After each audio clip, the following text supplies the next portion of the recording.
The president has supported religious freedom in many ways, both at home and abroad, since he first took office. But now some key evangelical leaders are concerned that he might end the U.S. refugee program, which welcomes persecuted Christians and other religious minorities. Pastor Sam Rodriguez oversees 40,000 Hispanic churches and is one of the president's faith advisors. He's urging Trump to differentiate between illegal immigration and the plight of refugees. Refugees are those vetted by the U.S. and found to have a credible fear of persecution.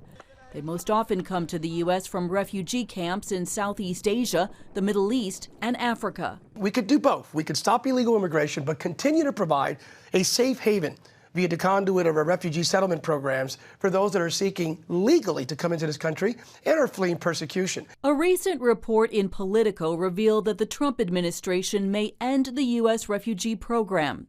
In response, Rodriguez and leaders of some of the largest evangelical denominations wrote the president, "We pray you will reject any advice to shut the refugee resettlement program down and that your administration will not merely continue the program at its current, vastly reduced level." The leaders want it restored to its historic levels of 75,000 or more. Last year, the Trump administration cut the program by a third to 30,000. There have been fewer and fewer refugees arriving to the area. Pastor K.J. Hill oversees volunteers who work with refugees at the Summit Church in Durham, North Carolina.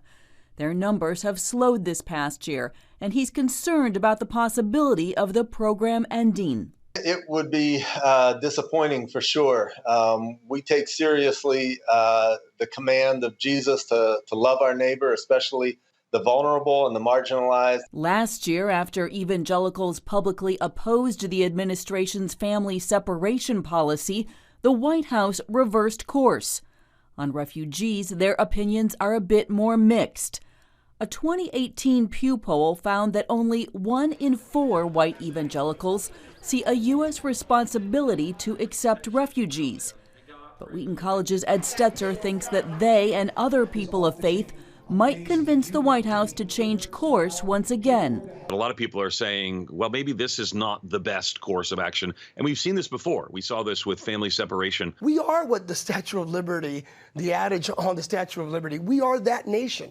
We're both full of conviction and compassion. And I would advise the president to please, as a Christian evangelical leader who believes in the rule of law, but likewise compassion, please revisit this. The White House must decide by October 1st, the new fiscal year, how many refugees, if any, it will accept. Heather Sells, CBN News.